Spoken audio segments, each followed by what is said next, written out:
What's this?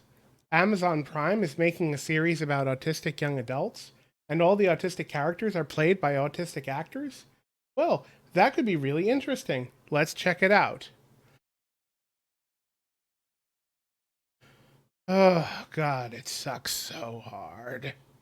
So, a disclaimer. I don't often review media, and when I do, I usually like to watch it all the way through so I can give a detailed and informed opinion.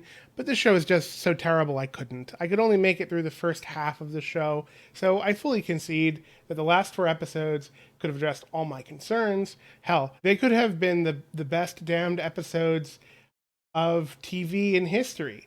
But I sincerely doubt that, and if the first half of your show is as insufferable as this, I sincerely doubt the long term quality of your show anyway. So let's talk briefly about what would make good autism representation in the media. Yeah, hashtag actually autistic actors, which the show does have to its credit, is a good start. And an ethnically and sexually diverse cast, which it most certainly does not, would also be great. But most importantly, the characters should be autistic, confirmed autistic on screen, but autism shouldn't be their whole character. Like, that's it.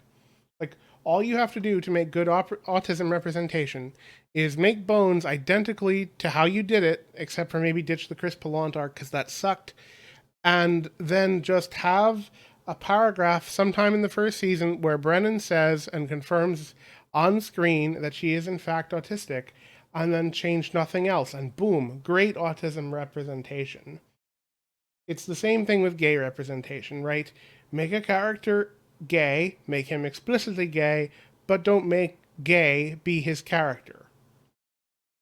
So we still haven't gotten that level of autism representation. And if you saw my review of Ghostbusters Afterlife, I think it's largely because autistic people aren't accepted to the same degree that queer people are in Hollywood. And I get the distinct feeling that the we in the as we see it title refers to autism parents.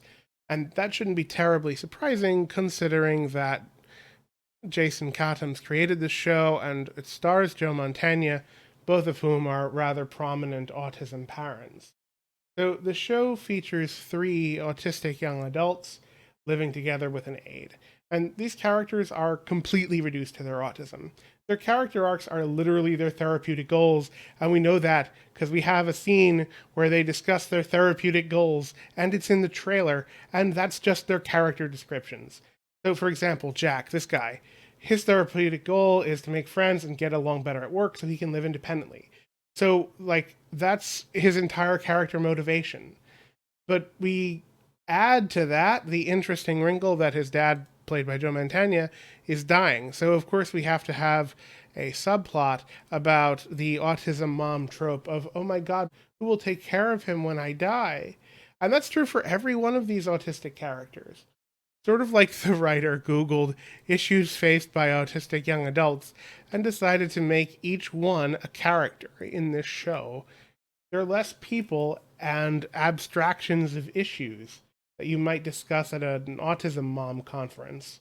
And that's true for every character, right? So, Violet's goal, she wants sex and she wants a boyfriend, and her sex life is controlled by her just monster of a brother.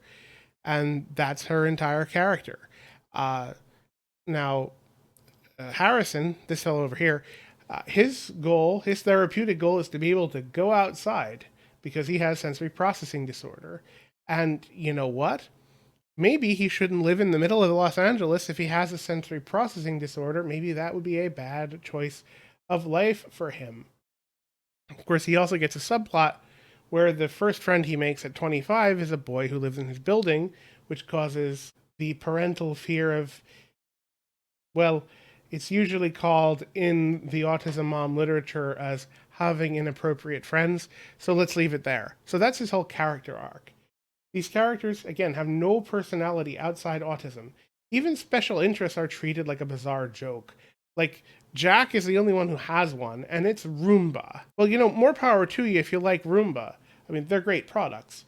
But it's not, I don't know, anime or video games, which are much more common special interests, But again, those might make autistic people seem too normal. I guess we can just thank the sweet baby Jesus it wasn't trains. But what about the non autistic characters in this show? Well, like I said, Joe Montana is boring, which is a shame because I like Criminal Minds. And the brother character is a raging asshole, but he's actually quite likable, even though he shouldn't be. But I think that's just due to the immense personal charisma of his actor. And finally, the worst character in this entire series is the aide character, Mandy, played by Susie Bacon. Mandy is written as a saint. She has no flaws. It's not even like no flaws in a fun Mary Sue kind of way. She's just like her whole character conflict is, oh, do I spend my time here taking care of these autistic people? Or do I get another job that will having me taking care of more autistic people? She's just boring and like too good for the sinful earth sort of thing. In another show, I suspect she would probably be killed off to make her a literal saint. Like, at least with Elsa from Atypical, the saint like way that Elsa is written was incompetent, but at least she's fun to hate.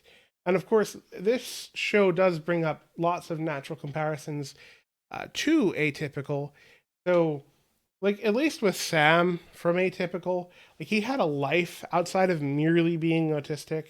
He wanted love and sex purely of his own accord. It's not like his parents decided, oh, he's 18 now, so let's add dating to his therapy goals, and therefore it got added to his character.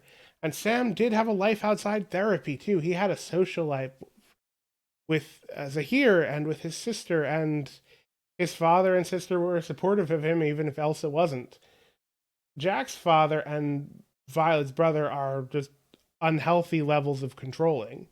And Sam's special interest, being animal science and art, are common special interests that autistic people have. Much more common, I would say, than trains or Roombas. You know, when Atypical is getting autism representation right compared to your show, that's bad. A couple of other problems that really irritated me.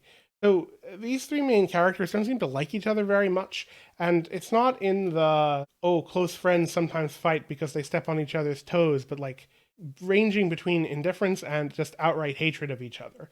I mean, have these writers actually met an autistic friend group? And not one that's artificial, but like one that came together voluntarily? Because I think we tend to be quite close knit. My fellow autistic friends are some of the closest people I'm with in my life. Now, this reads more like a group home for strangers, and yet inexplicably, there's a scene where the three of them watch porn together.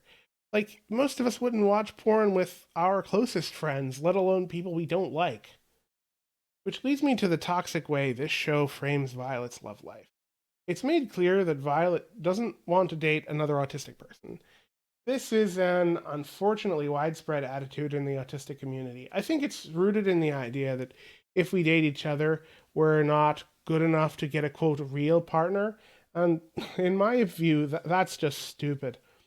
It's just easier to get along with people who understand your needs and what you're going through, and shouldn't we want that in our partners? That said, Mandy pressures Violet into dating an autistic person that Violet has absolutely no interest in dating, which is a huge violation of Mandy's authority as a therapist. And when Violet turns him down, this is framed by the show as a bad thing. But her character is also written to be desperate for sex. So, like, if she wants a hookup, fine. Any 25-year-old neurotypical woman who wanted to have a hookup, like, we think that's perfectly reasonable. Maybe not necessarily moral, depending on what our standards are, but not unreasonable. But it's framed as a negative desire in Violet's case, and this whole show just has an incredibly ableist view of sex. Also, Violet, hun, I know you don't want to date other autistic people, but have you considered a friends with benefits relationships with either or both of the two men you live with, spend most of your time with, and oh yeah, are comfortable enough to watch porn with? Maybe there are house rules against it, but I think that would make it worse. Look, I think autistic community is great. I think autistic people can and should live together and care about each other. But it has to be on our terms. If this show were about autistic people who chose to live together and chose to hire an aide to make their lives easier, that would be one thing. But the arrangement in the show is basically just a private group home, and it's a step above an institution. It sends the message that autistic people lack autonomy in their own homes, which, if you had in home ABA, like I did, can be a major source of pain for you, as you are accustomed to having the autonomy of your home be violated. I hope this show ends here. It's possibly the worst autism representation in the past decade. Keep your autistic casting. I'll go watch Bones again. All right, that's it for this time, folks. I am in the mad process of applying for being admitted to doctoral candidacy, and the deadline for that is March. So I'm going to be in and out quite a bit until then. So I'll see you when I see you, and wish me luck on that.